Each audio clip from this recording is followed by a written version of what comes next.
This is one of the most iconic creatures ever. Not just in the Forgotten Realms, not just in all of Dungeons & Dragons or all of role-playing games, but like all fantasy folklore as a whole. And when the truth finally dawns, it dawns in fire.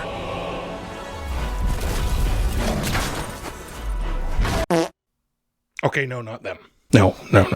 We'll get to them one day. Hopefully. No, today we're talking about the most mischievous, the trixiest, the creepy but lovable vibe. Because today we're talking about goblins. Good portents one and all, and welcome to the Big Friendly Goliath. I'm Andrew Silverbeard, and here we talk about D&D and fantasy fiction. Let's jump right into it. Goblins go back to practically the beginning, not just of D&D, but of all time. Just kidding. No, that's not even close to correct. But written history has mentioned goblins for over 700 years, and despite the occasional gross, obvious, or problematic coding to their iconography, they remain some of the most beloved little guys ever. From Boblin the Goblin to the Gremlins, from David Bowie to Herschel's Hanukkah goblins, the chaotic, treacherous, adorable little guys hold a really special place in nearly all folklore and fantasy. So today we're going to talk about goblins, the things they do well, and where their current model needs some help. Like, a lot of help. And finally, we'll figure out how to bring fresh goblin hell to your table. If you've played at least a few sessions of any fantasy tabletop game, you've probably encountered goblins, either as players, NPCs, or most specifically as low-level monsters. Why? Because goblin baddies are the go-to, the bog standard, the default option, the press X for bad guy. They're the enemy fodder almost every game master is prompted to use for their level 1 parties. Goblins are a well-loved entry into gameplay for both GMs and players. That's because they're straightforward. They're incredibly accessible from an archetypal standpoint, and often they're portrayed as chaotic and small-minded, so it seems justified when they all scatter after some fall. From a nuts and bolts standpoint, goblins are reliant on their dexterity and a key bonus action feature called Nimble Escape. Nimble Escape gives the goblins some halfway decent maneuvering options, but otherwise they pack a very simple set of skills. Some odd additional goblin types might have different weapons, but their tactical doctrine remains the same. Strike in force, ambush whenever possible, make good use of traps, tricks, and tunnels, and flee whenever the advantage in numbers diminishes. In the Forgotten Realms, the patron deity and overall poster gob of the goblins is the Mighty One, Maglubiet, a god of war and dominion. Maglubiet's enemies include the gods of elves, dwarves, and orcs, and as a result, goblins aren't exactly biffles with the most predominant surface races. They share some odd relation to other goblinoid species, specifically the hobgoblins and the bugbears. But even these two groups tend to align with the smaller goblins for reasons more of convenience and mutual gain rather than true kinship. It's no hot take to say that in D&D lore, goblins are probably one of the most despised creatures in the realms. Despite all their bad press, I should admit right here that I absolutely love goblins. I have a huge fangirl crush on pretty much every small-size playable race, and gobbos are near the top of that list. I personally want goblins to be in all of the D&D realms because, in my opinion, they have the potential to be just as awesome and flavorful and important as dwarves and elves. But, and this is a big but, ironically. The way they're designed in 5e is underwhelming. In fact, it's a little sad. They're just so bland. It's not the Gobbo's fault. As a starter enemy, they're supposed to be really simple, and to be fair, their strikes are actually pretty potent against low-level characters. A couple successful bonks could drop someone unconscious, but because their chaotic nature isn't translated well on the stat block, their activities in combat are often limited to either facing characters in static melee or occasionally engaging at range from a fixed position. And this is boring. This is boring. This isn't a fun way to create a dynamic combat. This can happen a lot in tabletop too. In other situations, this is not just limited to goblins, but with enemies like goblins, it feels particularly out of place because this kind of combat doesn't instill the sense of chaos and frenetic violence that should be present when fighting what ought to be a wild, weird enemy. Hey guys, before we go any further, I'd like to ask you to take 2 to 3 seconds of your time and slap that like and subscribe button for me, and hit that bell icon so you can see whenever I drop new stuff. Alright, back to the video. The fault for underwhelming goblin encounters lies partly with the design, but also in just simple logistical realities. GMs are probably most likely to run goblins for their first time when they're just first starting out playing tabletop. And since goblins are one of the first monsters we may ever run, their stat block is among the first we're ever likely to read. And yeah, certainly the first time looking at a monster stat block can be intimidating. A block of random numbers and words is going to perplex anyone. So it makes some sense why the goblin stat block is more straightforward mechanically. But the problem here then becomes that all the interesting, fun, and dynamic aspects of goblin combat are left to the game master to figure out. They have to make sure the goblins are making use of all their best tactics, making sure they only attack from ambush, making sure they flee once victory is foregone, making sure they dwell and fight in cave systems,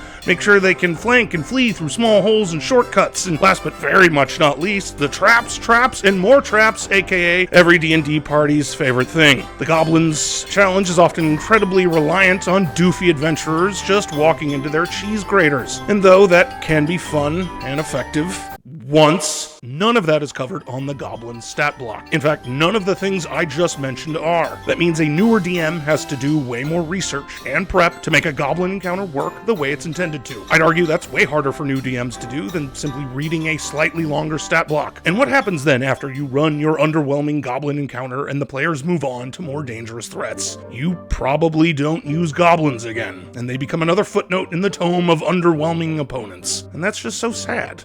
Goblins deserve better. Maybe Wizards of the Coast thinks they deserve better too. Recently, they've expanded the Goblins' threat levels and ability sets in their new adventure, Fandelver and the Shattered Obelisk, with its new Goblin enemies, the Goblin Psi Brawler and the Goblin Psi Commander.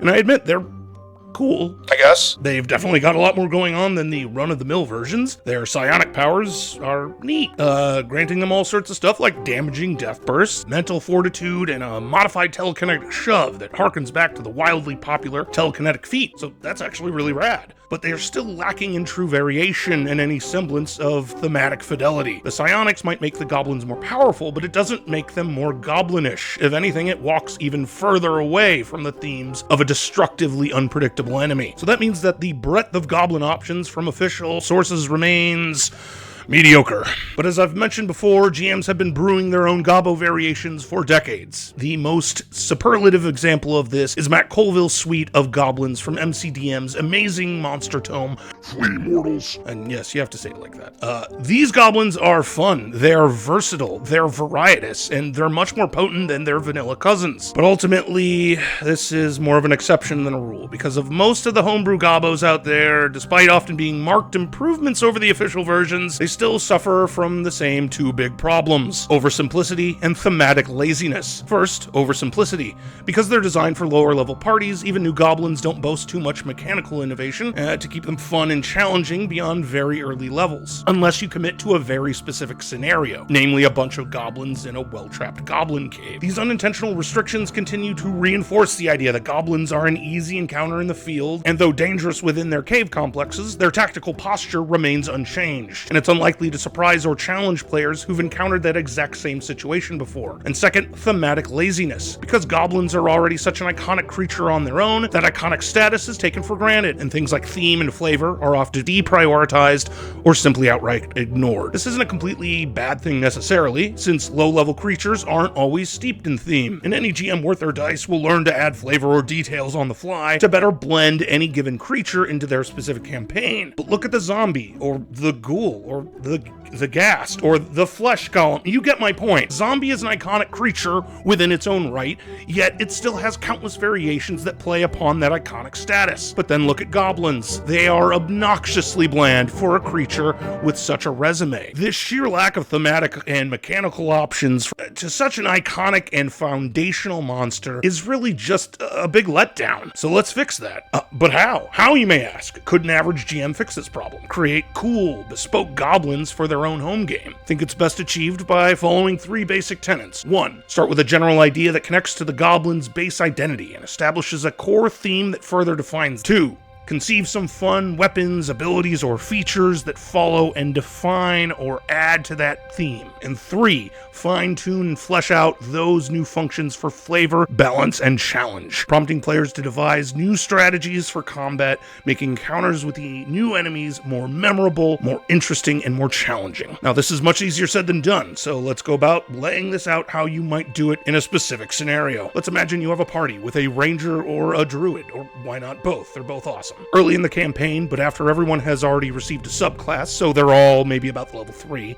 the The party receives reports from a friendly ranger conclave or druid circle that a particularly nasty group of goblins has been seen wreaking havoc in a local forest. It seems that this particular goblin tribe prefers to establish its lairs in dense forests or jungles. As a result, they become experts in the scrubbing of flora, slashing and burning away any and all growth that displeases them. So much so that they've earned a nickname among their goblin kin: the Muckburners. Step 1 complete. We have a theme. The Muckburners often lack the usual tricksy trap-filled cave homes of their brethren, but they make up for it with a vast array of strange and dangerous weapons fashioned from their environment, harnessing lethal elements of nature such as toxic spores, explosive tree sap, poisonous belch grubs, which we'll say are big, nasty, dinner plate-sized insects with gassy tendencies. Step 2, check. We've got some cool ability ideas and even a new monster from all that. Now, let's say that these insectoid belch grubs will form part of the front line of a Muckburner goblin attack. Just a couple HP apiece, part of the meat shield to draw attacks, scare and confuse enemies, and burp nauseous fumes all over the place. The rest of the Muckburner flow chart is organized by kit and experience. At the low end are the goblin paraquats. They're the greenhorns, the newest members of the Muckburner squad. Break through toxic flora and throw bulbs of spores that repulse their enemies into